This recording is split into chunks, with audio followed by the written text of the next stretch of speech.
Well, we made it back to Texas, but in true fashion. Always something to deal with. Okay guys, well, you can see Matt and I are suited back up, and it's not because we just wanted to have a good time. Just missed this thing. We got blowout on the trailer. Steven and Dirk hauled ass in front of us. Yeah, exploded transfer case. Hummer lives one more time, hopefully for 33 miles to Fort Stockton, so we can get another tire and then load it back up, and then we only got 5 hours to get home. Nah. We get a tire, it's 4 hours.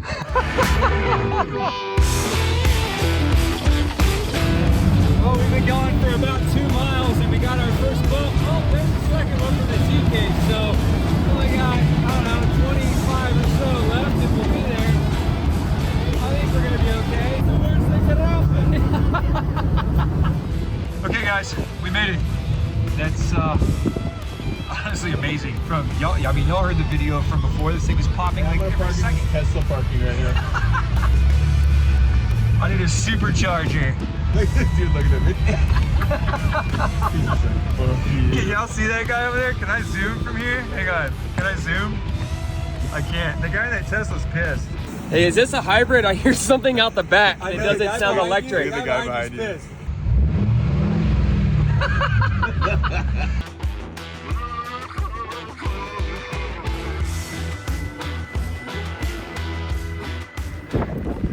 That's a modest guy, you know? Gotta take my layers off. Tesla people everywhere looking at us. Oh, the dude, okay, well, he's not staring at us anymore. All right, well. Tesla guy? Yeah, He probably looked. I bet his wife looked.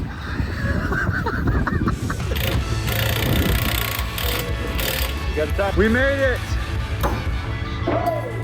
This is, yeah!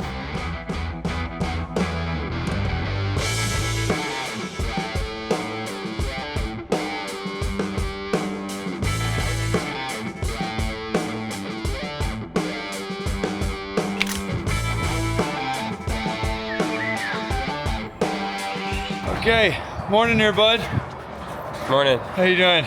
I'm great, man. I've never been more rested and well fed in my life. Oh man, that was a crazy couple of days that just ran together. Yeah, one really long day. It was really long. Yesterday was 26 or 7 hours straight. Yesterday into the day before, kind of all bled together. Both got home. I had issues at the house. My shower was broke. Steven's hot water heater didn't work at the house. So you try to go and take a warm bath and go to bed. Instead, you get an ice bath and wake up real good before you go to bed. I hadn't taken a bath yet, so I'm gonna make sure I'm downwind of Steven. Got a plumber headed to the house, try to fix the valve in the shower in there, and couldn't really sleep, even though I was really tired. Been wanting to know what the popping noise was in this thing, and we spent so much time trying to fix it, and on the side of the road, just limping it down the road that, well, we texted each other this morning, and first off, made sure everybody was alive. Matt made it home, Dirk made it to the house, Steven and I both obviously are alive, and we all decided, well, Steven and I anyway, that we need to figure out what's up with the T-case. So we hauled ass up here this morning. We got the Hummer sitting over here in front of the shop. Just a lot of stuff in the shop at the moment. So we're just gonna pull the T-case out here on the ground, maybe get it inside on a bench or the floor or wherever, split this thing apart and see what's going on the inside, and show y'all what was making all the noise. Okay, so how bad does this suck? Well, so far, the easy part's done. That's unplugging it. Oh, okay. I got both plugs undone. It's all uphill from here. Yeah. So we're gonna have to jack the transmission up so we can get the transmission mount off to get to the T-case bolts. But before that, we gotta pull the exhaust off. I gotta get that off. We're gonna get that chunk of stuff out of the way so the T-case will come back. Too. Yeah. So we got a couple of things that need dialed. We gotta move some electrical. We got a bunch of stuff to do. I love y'all. All right, so I got this chunk of exhaust right here pulled out, right there. I don't think I'm gonna have to pull that other front piece off like I originally thought. Got all my connectors undone. I'm fixing to drain this thing, and I wanted y'all to see what the fluid looks like, because I'm expecting it to have some metal in it.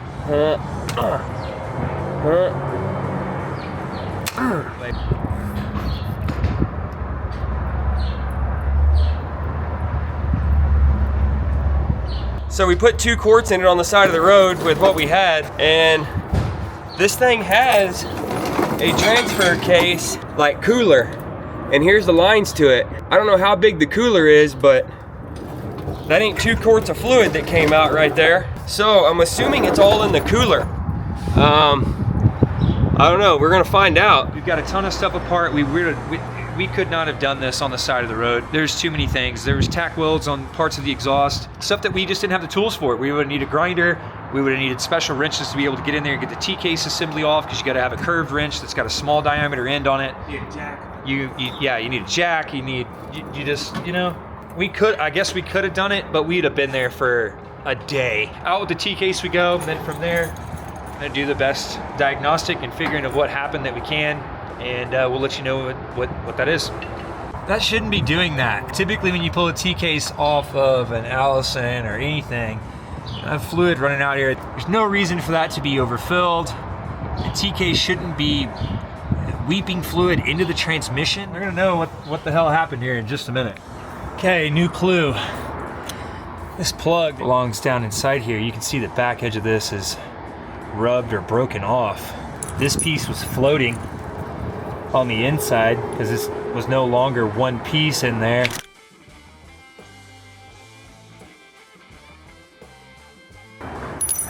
And all the T-case fluid was pushing out into the transmission.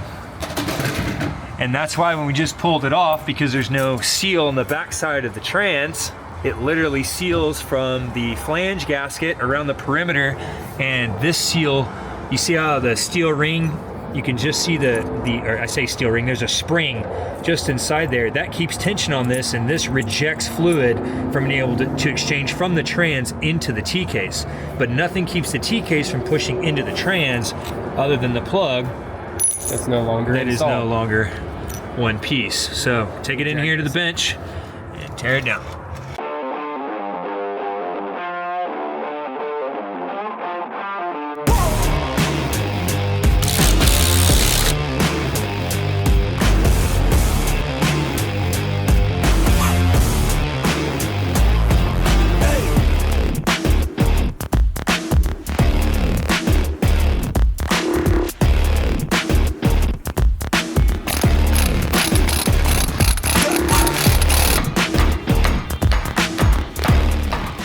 Okay, T-case torn down, got everything apart, and we found what the noise was, man.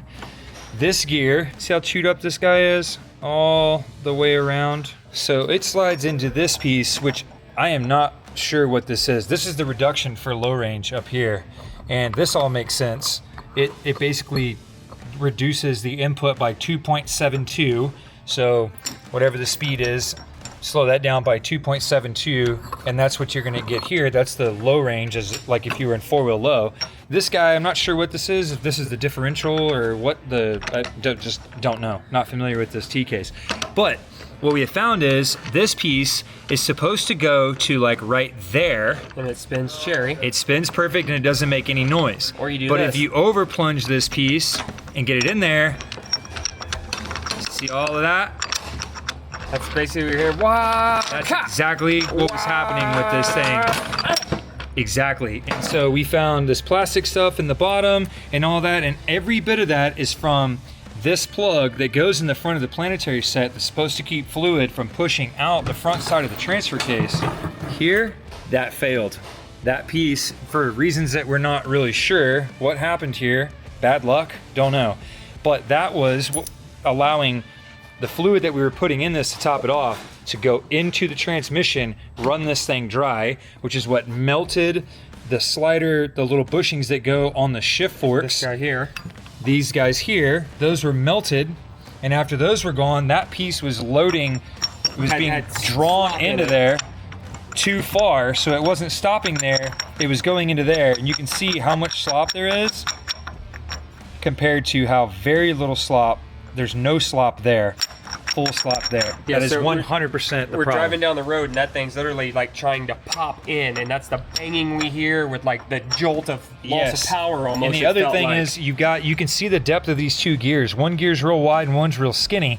Well, this thing, when it goes in, it sits flush. That's like this far in, okay? But when you go in even further, you have, spin that thing in a circle, Steven, so you can see what's happening. See how these things are spinning? Then you look inside there, that's spinning to the left and those are spinning to the right. Yeah, so this was sliding in and catching this gear, spinning the opposite direction of the way that hub piece was. And that's what all the clunking and the powing and everything was. Thank God we finally found it. I can finally sleep. It was also pure luck that we didn't grenade all of this. Agreed. Like, pull wolf underneath it. Agreed. So, I don't know how we got that lucky. thanks to Dirk for coming and saving us. And we have some good news right out here.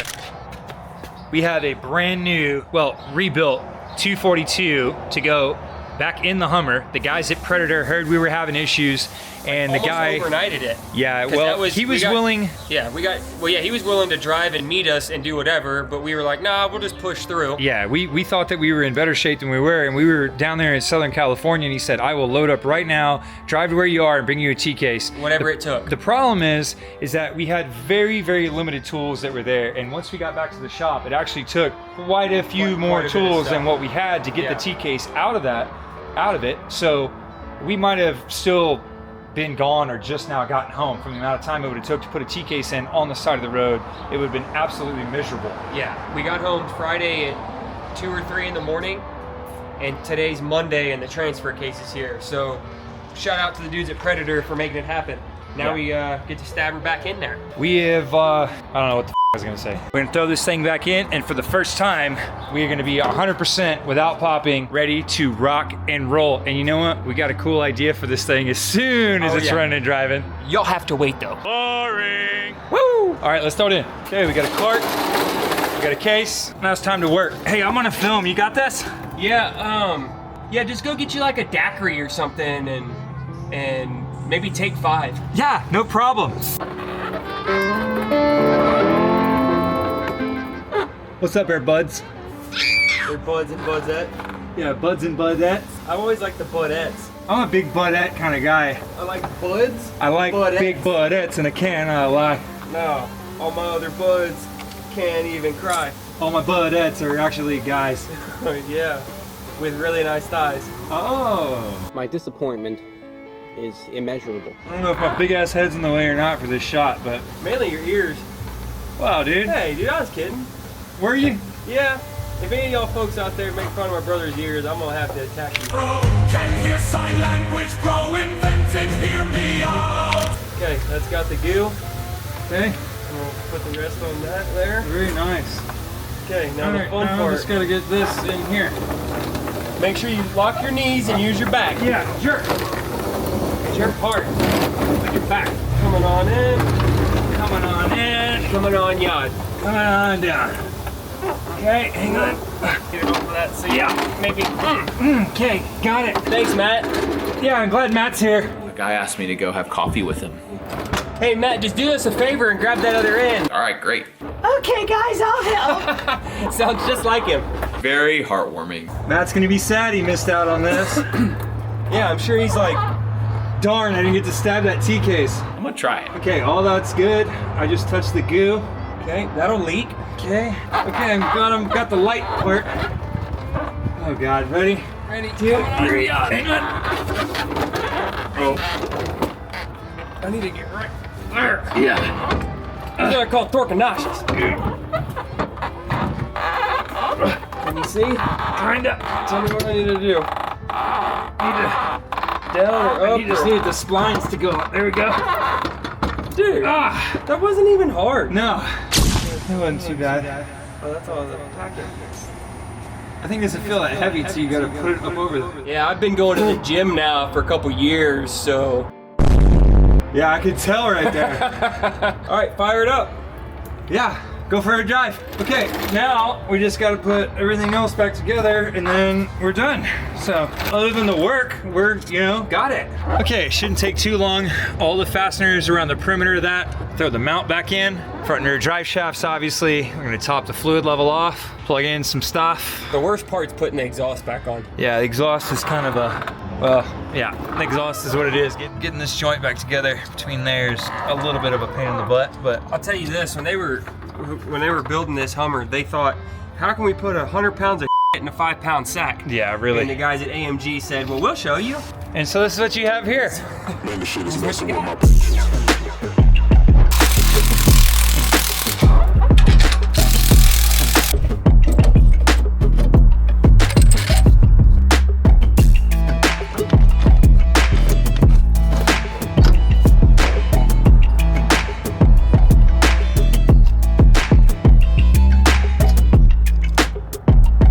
All right, boys and girls, 12ers and squirrels. Yeah, mainly you squirrels out there. It's time to see if it works.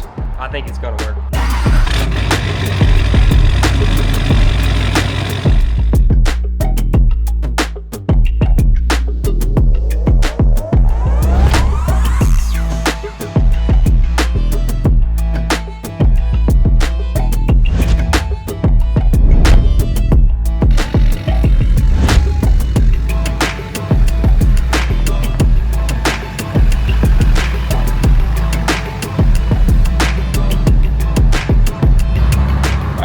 This is the moment of truth. We got a new transfer case put in it. I think we have the problem resolved completely. Looked over the rest of the truck. Everything looks like it's gonna work just fine. And we got a little surprise for you guys too if this goes well. So, hope it goes well.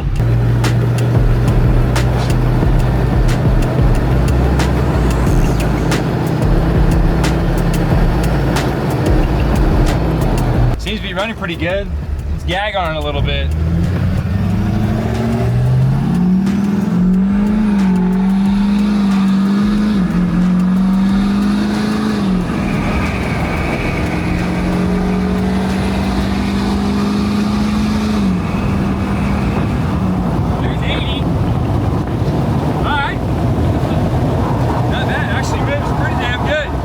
About 30 miles on it, a couple hard pulls, no issue. We're back here at the shop, check the fluid level, see what the temp of the transfer case is, and then get ready to put it on the dyno. First thing we're gonna have to do is figure out how we're gonna get it to hold the gear, because we basically got second gear with second gear lockup, and then we've got drive that goes all the way to sixth. So we're either gonna have to get pretty witty about getting it right in fourth gear, hitting the load button as it's on its way up to load the motor, and then rolling the throttle to keep it from downshifting. That's kind of where we're at. I'm gonna go grab a scan tool, the FI Live, the computer, see if there's any way that we can try to force it to hold a gear. We're kind of limited to mile per hour because of our tire size. It's a 42 or it's a 40, and that thing's only good to like 100 miles an hour. So dynos are cool and all until the 40s explode. Yeah. And then nothing's cool. So Exactly. we don't want that to happen. And we don't want to make pulls in sixth gear. It'd make a better number because it's going to load the motor better. But a 6-gear pull on the red line with a 40 in stock gears. I mean, we were running 80 earlier. I think it's probably got 130 mile an hour wheel speed in it. Yeah. And that's too much. Yeah. Tire coming apart on a dyno is a bad deal. And we have dynoed a lot of trucks, and you can actually watch the tire, the centrifugal force pull the tire, not only taller and skinnier, but where the load is on the drum, where the tire actually contacts the drum, the sidewall's wrinkled super hard right there, and it looks sketchy. Yeah, it's scary. It's scary. And that tire weighs 100 pounds, so if it comes apart, the tub on this thing is made out of aluminum. It would definitely shred the back of it, maybe even blow some stuff into the building, potentially damage a bunch of stuff. We're not interested in doing that. So we're gonna have to figure that out. That's the next trick. Well, brother, What's up, bro? did you learn nothing? Yeah, so I think I've got if I remember right, we should be able to go into... Let's do the Scooby-Doo ending. Good call. the DVT portion of EFI Live. I have the scan tool open, the 7.5. So you're plugged into the OBD2 right now? Yes, Okay. talking to this thing, and then the target controller on this thing should be an A40. Okay. So here it is, bottom of the list. Now, if this works like it should, we should be able to go through here. This is all the adapt stuff. Right here is the adapts, and then you've got solenoids that you can do to test all that, and then you have the gear. So if I remember right, you have to catch it like on the way up, count gears, and then when you get to fourth, like I'll have it where it says hold fourth. Okay. And I should be able to activate that. And I think that over here, I can turn the torque converter clutch solenoid on and off, which will lock the converter. Get it up into fourth, click activate, turn on the converter, Hold the gear. hold fourth gear, and hold converter lockup. Make a pull, not go 200 miles an hour, not die. It should work. All right, well, Sometimes stuff doesn't play right and you have to like write a trans file. okay. Hopefully we don't have to do that. Yeah, I don't want to do all that because we want to retune the motor anyway, but not today. You know. Anyway, we're just hoping that we can tune what we have because we're trying to get a baseline. That way we can go, okay, let's clean up smoke, let's do whatever we want to do, but we need a baseline number. So hopefully this works. Let's go ahead and get her pulled on up there and strapped on down there, Han.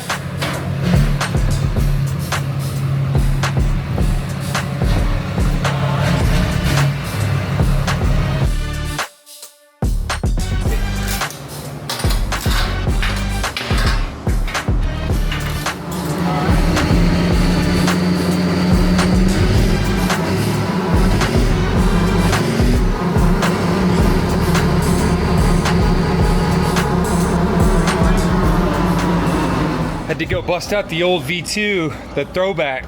V3 doesn't work with this 7.5, and I have not gone to the DVT functions on the V8 software for the new one. So anyway, we're gonna try to connect to the TCM now, and it should connect. A40, come on, buddy. Bingo. All right, cool. We're gonna roll this thing up and see if it will hold fourth gear. All right, let's see if we can catch fourth gear. First.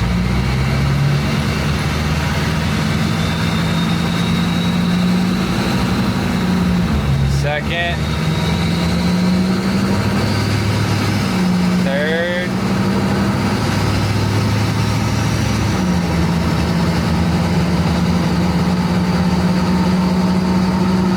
Fourth. See if we can lock the converter. I think that might be fifth. I don't know, I thought it was fourth. I thought I did third gear, converter locked, and then went to fourth, but I don't.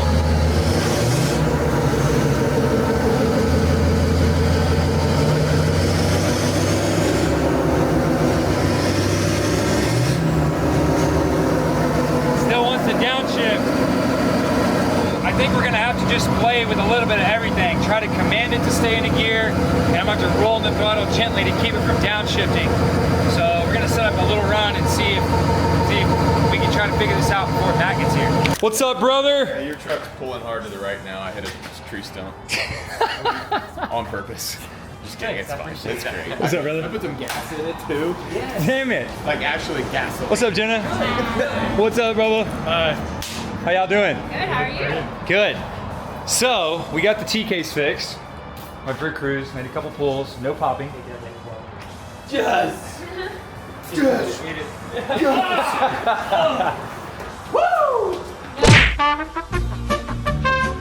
Then we were like, dang, we're gonna put it on the dyno and we have no way of holding it in gear. What you mean? Well, because it's an Allison, you put it in drive, we don't have you can't tap shift it and hold it into fourth gear, which would put our wheel speed at 130. Yeah, we can't dyno in sixth gear because the tire's only rated for 110 mile an hour, and it'll literally do 140 and grenade everything. Start getting skinny like a drag race. Yep. So we were bummed. But then we went and grabbed the laptop and EFI Live and we just locked it in fourth gear with the converter and made a little pull. And it was good. It sets a check engine light between pulls, but then you cycle the key. I think that's normal. Okay. But yeah, it neutraled out and then we had all the gears after we cycled the key. So I think it's just part of accessing the transmission controller and doing that. So I think we're ready to make a pull. Yep. Okay. If y'all can't tell, this month's Dyno episode is with Matt Carricker. Hi. And his Hummer. So, quick rig rundown. It is a stock LBZ Duramax, stock bottom end, stock cam, nothing crazy at all, stock fuel. These came with a CP3 injection pump on them, and they typically would make on a completely stock truck, stock gears, turn all the way up, I don't know, 450? Yeah, we have basic supporting mods, main studs, head studs, PP manifolds, up pipes, and it's got a drop-in VGT turbo that we don't know the exact specs on. I think it's a 64. Yeah, it's definitely bigger than OE, but when you get up on it, it runs good. It does. So it's a little bit, the reason why we think it's a little bit larger charger is that it's a little hazy on stock fuel when you get in say fifth or sixth gear and you're under the turbo. Converter locked. Yeah. You know. So that's one of the reasons why we wanted to do some tuning on this truck, but today we're just here to get a baseline number and find out what does an LBZ Duramax with manifolds, a turbo, stock fuel, and an H1 Alpha on a 40 make to the tire.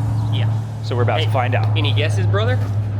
I think it's gonna make like, I don't know, dude, there's a lot of parasitic loss in that thing. You got portal axles, you got all the gear reduction and stuff though, you I know? know, yeah, but like, I don't know. My gut tells me from riding in it like 370. I was gonna say 380 to 400. All right, cool. So we're somewhere between high threes. We're thinking 370 to 400 horse. Yeah. Matt, what do you think, dude? What do you think this thing's gonna make? Wait, so did you already do a pull? We No. did not. No. We just You got did it a pull on the rolling. ground. Okay. Yeah, we just got it rolling so that like we think it's gonna make a good pull. I don't know. You guys know more than I know. Well, but this motor in like a pickup truck turned all the way up will make like 500 horse. So You got a lot of parasitic loss. Yeah. The tires are heavy. good old tires.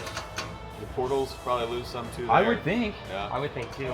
We're thinking like high threes, 400 yeah, maybe. 350. Yeah, I mean it does run good. Yeah. It really does. Like out of the whole shot in this thing is pretty solid. I mean, it's got to weigh 9 or 10,000 pounds. Like it's no slouch. yeah. They're 10 with all these bars on. 10. Okay. Yeah. But It might still- make more than 400, dude. It When this still thing, moved it. yeah, when this thing gets out of the hole, it's going. I mean, it's said by God Duramax. Yeah, I mean, come on. Where my Duramax lovers at? Fan noise, but we gotta have something blowing on the intercooler and the radiator when you make a dyno pull to keep it from getting too hot. We got it set up for what's called a snapshot, so we're gonna get the RPM up to about 2,000 RPM, hit the load cell, it should pull it down a little bit, and then we're gonna sample data, roll in the throttle, see what kind of power it makes. All right, the brake's off, brother. Hey dudes, I'm gonna try to do this ride on the first try. Let's go.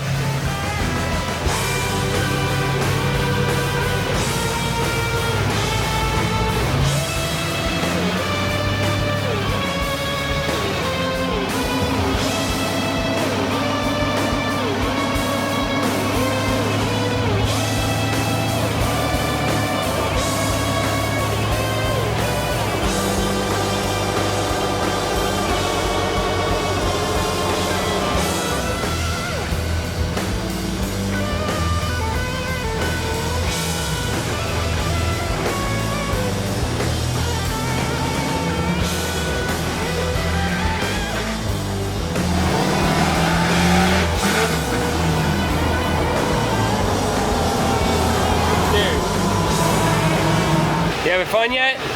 No, there's some kind of fuel cut. Like, I don't know if it's traction control, what I'm doing on the laptop, but we're pissing this thing off pretty bad. So we're gonna get a pull out of it one way. I don't care, like, if it shows 50 horsepower. We're gonna get I'm about ready to go to 6th gear and just turn it up. I know, dude. Well, let's try it again. All right.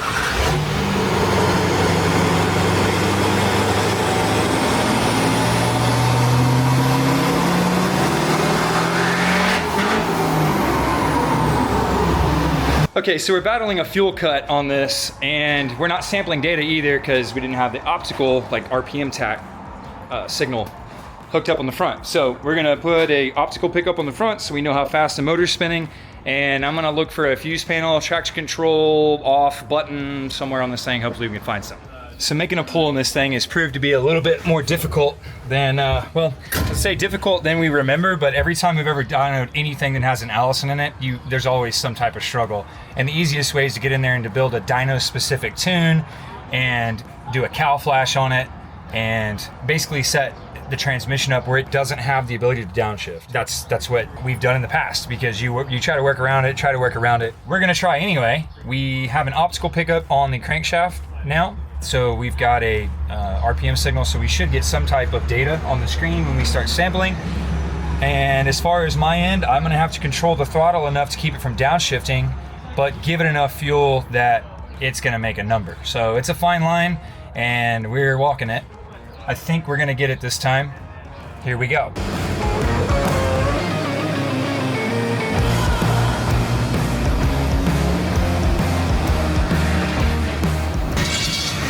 267 and 510. I can't keep it from downshifting, so I'm gonna try to get it up into 4th gear.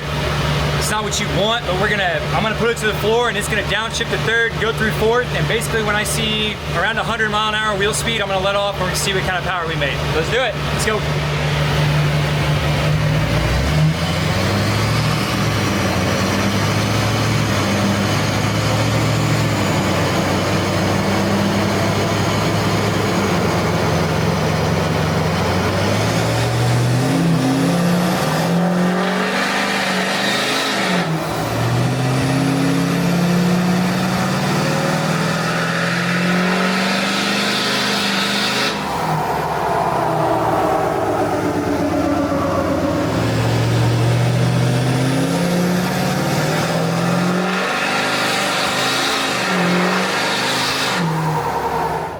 No, it made 366 with a 20%. Typically a lot of you have, oomph. yeah, typically you have 20% drivetrain loss, rough number. 366 horse, 20% drivetrain loss. It's like 450 at the crank, which is fairly close for what we have. This thing may have more than 20% loss. Yeah, and we've got a 40-inch tire, portals, T-case, a lot of parasitic loss on this thing. Obviously, we wanted to make a better number, and we have the ability of making a better number, and I think when this thing comes back for like a dyno tune-up, that we'll probably put a dyno-specific transmission file on it. Yeah. And we'll get a better number, exact accurate number of what this thing made on this setup, and then see if there's any room to make some more power. I really think there's a lot of room actually left. I think it's probably got 100 in it. Yeah, I think it'll make over 400 for sure at the tire. Yeah.